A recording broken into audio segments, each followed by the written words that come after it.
In this video, I'm going to walk you through my exact process for getting my charts ready for the day, how I mark key levels, identify where institutions are likely interested, and build a clear directional bias before price starts moving. This is the same routine I use day in, day out to stay focused, avoid overtrading, and only engage the market when price reaches areas that actually matter. If you've ever felt like you're opening your charts and just reacting to whatever's in front of you, this video will help bring structure, clarity and intention to your trading day. Let's get into it. Once the chart is clean, the first thing I do is mark any key psychological levels. Not every 10 pips, not cluttered, just the levels that institutions consistently react to. On this chart, you can see I'm focusing on round numbers and major price handles, levels like 117, 117.50 and 118. These are areas where orders naturally cluster. Big players are aware of them, liquidity builds up around them, and price tends to respond when it hits these levels. Notice how I'm not treating these as exact lines that price has to respect to the pip. They're areas of interest, reference points, points where I expect reactions, hesitation, or shifts in order flow. For example, you can see how price reacted multiple times around the 117.50 handle, acceptance, rejection, and then rotation. That immediately tells me this level matters and it deserves to be on my chart before the session begins. I also like to keep these levels consistent across time frames. If a level is important on H1, it's usually relevant on M15 and M5 as well, and that helps me stay aligned instead of constantly redrawing levels during the session. The goal here isn't to predict trades, it's to frame the market so when price reaches these areas later in the day, I'm already prepared and focused and not reacting emotionally in the moment. Once these psychological levels are in place, the chart starts to tell a much clearer story, and from there we can begin narrowing down where the real opportunities are likely to appear. And the key thing to remember is that I'm doing this exact same process across all the major pairs I trade. As I quickly flip through these, you'll notice I'm not overthinking it. I'm marking the obvious 00 and 50 levels, the major price handles where the market has already shown interest in the past. On USD Japan, it's the same idea. Round numbers act like magnets for liquidity. Price accelerates into them, reacts off them, or consolidates around them. That's why I want these levels in place before the session starts. On GBP USD, you often see even cleaner reactions around psychological levels because of the increased volatility. When cable reaches a round number, it rarely just drifts through it. There's usually a response worth paying attention to. And on AUD USD, the levels tend to be a bit more technical and methodical, but the principle is still the same. The market respects big figures and they provide a clear framework for the day ahead. The key thing to understand is this: I'm not trying to force trades on every pair. I'm simply preparing all of them so that if price reaches a meaningful area, I already know exactly what I'm looking for. This keeps me patient, selective and focused, and it stops me from chasing moves that happen in the middle of nowhere. Once this is done across all pairs, the groundwork is basically laid. From here, it becomes much easier to identify which markets are worth my attention as the session unfolds. Once the psychological levels are in place, the next logical step is to mark the supply and demand zones that align with those levels. This is where the chart really starts to come together. I'm not drawing zones randomly and I'm not forcing them onto every move. I'm looking for clear areas where price left with intent, strong departures, impulsive moves and obvious imbalances, especially when they originate at or near a key psychological level, which we've just marked. When a supply and demand zone lines up with a round number, that immediately increases its importance. It tells me that institutions likely initiated positions there, and if price returns, there's a higher probability of a reaction. You'll notice I'm keeping these zones clean and precise. I'm focusing on the base of the move, the last consolidation or pause before price expanded, not the entire range of chop around it. I also treat these zones as areas, not exact price points. Price doesn't need to tag the zone perfectly to be valid. What matters is how price behaves as it enters the zone. Does it slow down? Does momentum shift? Does structure start to change? Another important point: I don't need a lot of zones on my chart.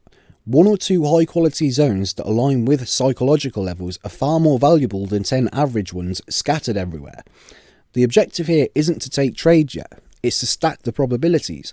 Psychological levels first, then supply and demand on top of that. By the time this step is done, I already know where I'm interested in doing business, and just as importantly, where I'm not. From here, it becomes much easier to stay patient and let price come to me, instead of chasing it all round the chart. With the technical work done and the economic context clear, the final step in my preparation is checking OANDA's open orders order book, either through the online version or directly inside MT5 like I've got here. This gives me insight into where retail positioning is currently stacked, where buy orders, sell orders, stops and targets are sitting across the current price curve. I'm not using this to fade retail traders blindly or to predict exact turning points. I'm just using it for context. For example, if I see a large concentration of buy orders sitting directly below a supply zone or sell orders stacked into a demand area, that immediately catches my attention. It tells me where liquidity is likely to be resting and where price may be drawn into next. What I really like to see is confluence, psychological levels, supply and demand zones and order clusters lining up in the same area. When those three align, it often creates a very clear framework for the day, not necessarily for immediate entries, but for high probability areas to observe. I also use the order book to help manage expectations. If positioning is heavily skewed one way, I'm more cautious chasing moves in that direction, especially into the key levels. Again, this isn't about signals, it's about who's positioned where and how that might influence price behaviour once it reaches my zones. By the time this step is done, I'm not guessing. I have a structured map of the market, technical levels, institutional zones, macro drivers and positioning context, all in place before the session even starts, and that's what allows me to trade calmly, selectively and consistently. Now that the order book is on the chart, this is where everything we've marked starts to make sense in context. On the left side, you can see the sell orders, and on the right, the buy orders, plotted vertically by price.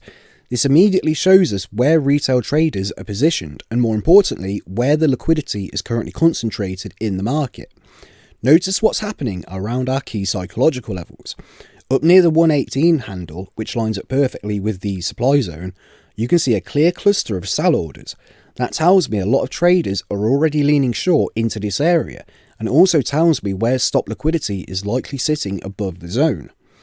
This doesn't mean price has to reverse there, but it does mean that if price trades into this supply zone, there's fuel for a reaction. Either stops get run or price responds sharply. Both scenarios create opportunity. Now look lower down around the demand zones, especially near the 117 area. You can see a noticeable build-up of buy orders sitting right inside and just above those demand zones. Again, that's not a signal to blindly buy, it's just information. It tells me that if price moves into this area, there's a high chance of liquidity interaction. Price may react, consolidate or sweep the orders before making its next move. So what I'm really looking for here is alignment. Psychological levels acting as magnets, supply and demand zones defining the structure, and open orders showing where traders are actually committed. When all three line up, it gives me a much clearer expectation of how price is likely to behave, even if I don't know exactly what it's going to do. One important thing to understand, this tool is not about predicting direction, it's about understanding pressure points in the market.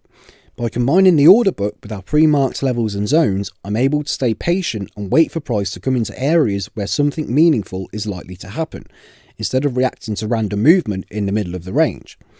And that's the real value of this step, it's about context, not the signals. So to quickly recap, this entire routine is about preparation, not prediction. I start by cleaning the charts and marking any key psychological levels, the big round numbers where liquidity naturally builds and price tends to react.